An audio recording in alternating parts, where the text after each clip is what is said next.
প্রিয় দর্শক, ফিরে এলাম আইনের চোখে অনুষ্ঠানে। বাংলাদেশে জনস্বার্থ বিঘ্নিত হবার শত ঘটনা প্রতিনিয়ত ঘটছে। এসব ঘটনার বেশিরভাগই কেউ জানে না। কোনো কোনো ঘটনা ঘটনাচক্রে আদালত পর্যন্ত গড়ায়।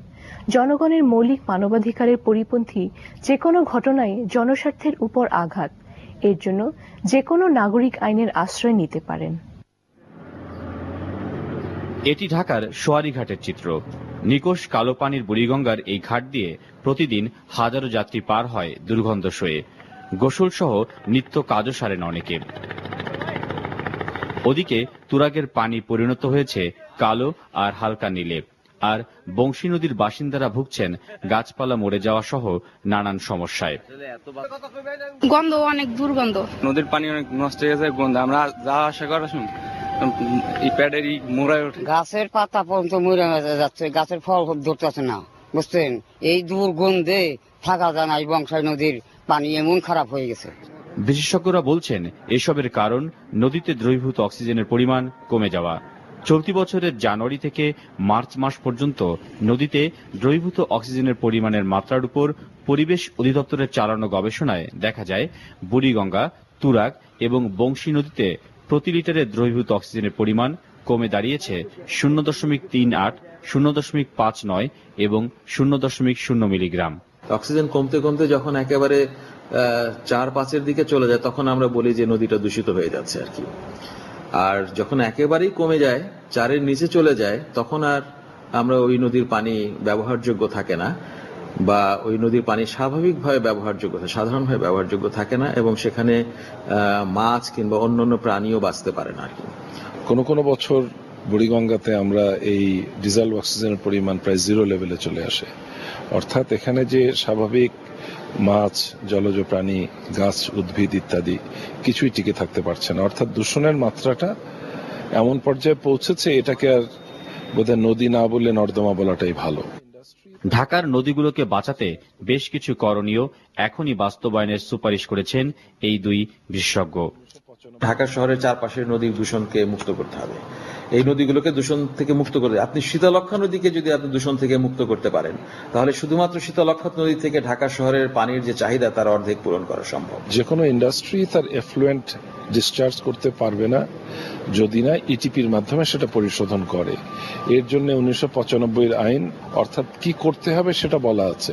প্রত্যেকটা শিল্প তার যদি বর্জ্যটাকে দূষণ করে তারপরে তার বর্জ্যটাকে নিঃসরণ করে, তাহলে এটা সমাধান হতে পারে।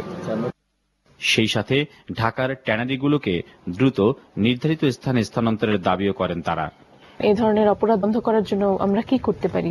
অপরাধটা বন্ধ করার জন্য আমি সবসময় যেটা বলি যে দৃষ্টান্তমূলক একটা দুটো যদি শাস্তি দেওয়া যায়, আমরা যদি একদম পাবলিকলি করি, দেখাই, তাহলে হয়। যদি আপনার খেয়াল থাকে যে মাঝখানে একজন এক্সিকিউটিভ ম্যাজিস্ট্রেট ছিলেন, রকুনুদ্দিন সাহেব বোধহয়, উনি বিভিন্ন জায়গায় যেতেন, সাথে সাথে ওখানে করতেন, তার সাথে প্রেস থাকতো, মিডিয়া থাকতো, সবাই দেখতো, এবং সব জায়গাতে উনি একদম হাতে নাতে ক্লিয়ার করে দেখিয়ে বলতেন যে এই জায়গায় এটা হয়েছে, ওই জায়গায় হয়েছে।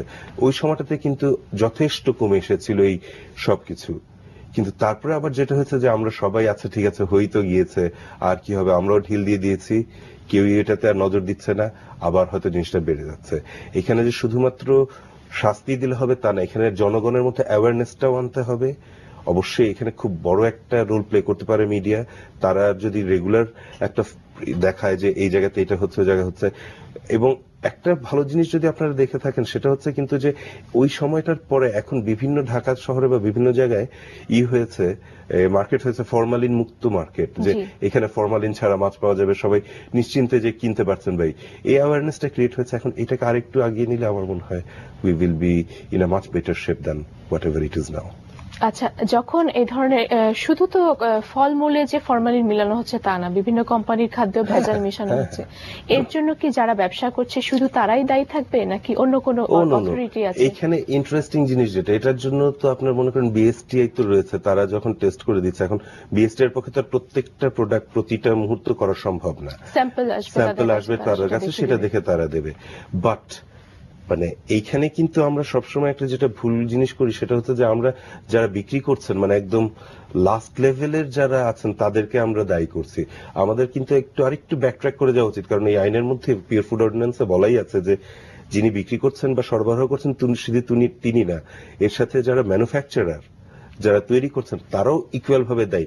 আমাদের যদি আমরা একটু এই যেগুলো ফুডের কথা যেটা বলছি, ফ্রুটসের তো আর করতে পারবো না, ফুডের যারা করছেন আমরা যদি একটু ব্যাকট্র্যাক করে ওখানে যে দেখতে পারি যে অ্যাকচুয়ালি এটা যে ফ্যাক্টরি থেকে বের হচ্ছে সেখানেই এটা করা হচ্ছে কিনা। যেমন গুঁড়ো দুধের ব্যাপারে বাচ্চাদের মেলামিন মিশানো হচ্ছিল, তখন কিন্তু আমরা যদি একটু ব্যাকট্র্যাক করতে করতে যে দেখেছি যে কারা করছে, সেরকম যদি প্রত্যেকটার বেলায় করা হয় এবং যদি দেখা যায় যে বিশাল বড় কোনো হাউস আছে এটার পিছনে, তাদেরকেও যদি ধরা হয়, তাহলে আমার মনে হয় জনগণ অবশ্যই এখান থেকে শিক্ষা নিয়ে আর দ্বিতীয়বার এই ভুল করবে না। আচ্ছা, এই যে আপনি বিএসটিআই এর কথা বললেন, তারা যখন স্যাম্পলটা চেক করে যখন পারমিশন দিয়ে দিচ্ছে, তারপর কি তাদের দায়িত্ব শেষ হয়ে যায় নাকি তারা আরো সার্ভে করার জন্য? এটা তো এখন বাংলাদেশ মানে বিএসটি হচ্ছে বাংলাদেশ স্ট্যান্ডার্ড টেস্টিং, তারা একবার একটা জিনিস মাত্র দেখে দিয়ে বলে দেয় যে এটার মানটা বিএসটিআই এর মানের মধ্যে রয়েছে এবং তারপরে সেই সিলটা তারা ব্যবহার করতে পারে। কিন্তু এছাড়াও ওই যেটা বলছিলাম পিওর ফুড অর্ডিন্যান্সের আন্ডারে প্রত্যেকটা পৌরসভাতে প্রত্যেকটা এলাকাতে এই একজন করে ইন্সপেক্টর থাকার কথা, যার কাজ থাকবে যে প্রত্যেকটা প্রোডাক্ট রেগুলারলি চেক করা এবং সেই রিপোর্ট জমা দেওয়া।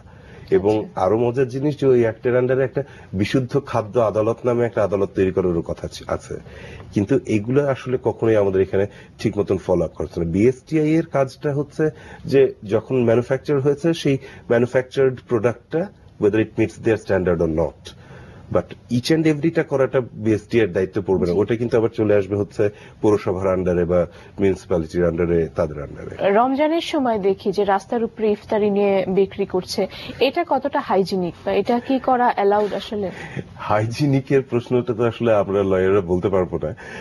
ডেফিনেটলি রাস্তার উপরে যদি কোনো কিছু এভাবে করা হয় এটা হাইজিনিক হওয়ার খুব একটা কোনো কারণ নেই, কিন্তু এটা এক নম্বর হচ্ছে আমাদের কালচারের মধ্যে ঢুকে গেছে। বাট আইনগতভাবে কিন্তু নাম্বার ওয়ান, ফুটপাতের উপরে কোনো কিছু ব্যবসা বসানোটাই নিষেধ, এক নাম্বার। দ্বিতীয়ত হচ্ছে যে পিওর ফুড অর্ডিন্যান্সের আন্ডারে যেটা বলা আছে যে ওপেন জায়গাতে করে এভাবে রান্না করা যাবে না কমার্শিয়াল কাজের জন্য, সো অবশ্যই এটা একটা ইলিগাল ব্যাপার।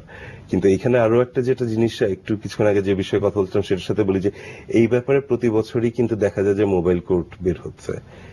এন্ড এই সময় যেটা দেখা যায় যে অনেকের কাছ থেকে আমরা অভিযোগ পাই যে যারা ওই মোবাইল কোর্ট পরিচালনা করছেন তারা আবার তাদের নিজেদের একটা স্বার্থই করার জন্য যেগুলো যেসব জায়গাতে সম্পূর্ণ হাইজিনিক ওয়েতেও খাবার হচ্ছে সেখানেও হয়তো ফাইন করে দিচ্ছেন। মানে যেহেতু ওখানে একটা পাওয়ার রয়েছে, পাওয়ারটা ইউজও হচ্ছে অ্যাবিউজও হচ্ছে, সো ওই জিনিসটাকে আর কি একটু মাথায় রাখতে হবে যে ইউজ করাটাই ভালো, অ্যাবিউজটা করলে কখনোই সেটাকে আর মানবে না কেউ। So keeping that in mind, রোজার সময় রাস্তাঘাটের এটা that has become part of our culture, but that is not actually legal, and এটাকে বন্ধ করার জন্য খুব একটা যে মানে কঠিন কোনো কাজ করতে হবে তা না, কিন্তু যাতে অ্যাবিউজ না হয় পাওয়ারটা। কিভাবে বন্ধ করা যাবে এটাকে? এক নাম্বার হচ্ছে যে ইউজুয়ালি আমরা যেটা দেখি যে বড় বড় যে কোনো রেস্টুরেন্ট বাই আছে তারাই কিন্তু সামনে এটাকে করছে, সো ইজিলি আমরা যদি যে রেস্টুরেন্টের লোকজনকে বলি আপনারা যেটা করছেন ওটাকেই প্লিজ জাস্ট টেক ইট, দুই হাত ভিতরে নিজেদের দোকানের মধ্যে নিয়ে যান, তাহলেই হয়ে গেল। কিন্তু ওই যে বাইরে রেখে দিলে লোকজনরা বাইরে থেকে দেখে যদি অ্যাট্রাক্ট হয়ে আসার জন্য, তো এটার জন্য এই যে বারবার ওই অ্যাওয়ারনেসটা যে আমি যদি জানি যে এটা ভিতরে করলেই আমি চলে যাব হবে, তাহলেই কিন্তু হয়ে যাচ্ছে। কিন্তু ওনারা এটাকে নিজেদের বিজ্ঞাপনের জন্য বলি বা যে কারণে করে রাস্তার মধ্যে এসে নিয়ে আসছেন। প্রথমে শুধু খাবার সাজানো থাকতো, এখন সেখানে ওটা ভাজা হচ্ছে, কয়েকদিন পরে ওখানে দেখা যাবে যে বিশাল হাঁড়িতে করে হালিম বানানো হবে। তো সবই যদি রাস্তার মধ্যে হয়ে যায় তাহলে তো আর অন্য রেস্টুরেন্টে রেখে লাভ নাই। সো ওইটাই ভিতরে নিয়ে যেতে বললেই I think it will be done. And একবার বলার পরে দ্বিতীয়বার না বললে তখন যদি ফাইন করা হয় তখন that is easier to control. জি, আপনাকে অসংখ্য ধন্যবাদ আইনি চোখের পক্ষ থেকে। আপনাদের সবাইকে ধন্যবাদ। আজ এ পর্যন্তই। আগামী পর্বে আবার দেখা হবে নতুন কোনো বিষয় এবং নতুন নতুন মানুষের জীবন কথা নিয়ে। আর হ্যাঁ, আপনাদের আশেপাশে ঘটে যাওয়া কোনো অনিয়ম, অত্যাচার কিংবা নির্যাতনের কাহিনী নিয়ে আমাদের চিঠি লিখুন। চিঠি লেখার ঠিকানা: প্রযোজক আইনের চোখে, এনটিভি, বিএসসিসি ভবন, 7ম তলা, 102 কাজী নজরুল ইসলাম এভিনিউ, কাওরান বাজার, ঢাকা 1215। আপনাদের চিঠির প্রত্যাশায় রইলাম। সে পর্যন্ত ভালো থাকুন, সুস্থ থাকুন, আনন্দে থাকুন। ধন্যবাদ সবাইকে।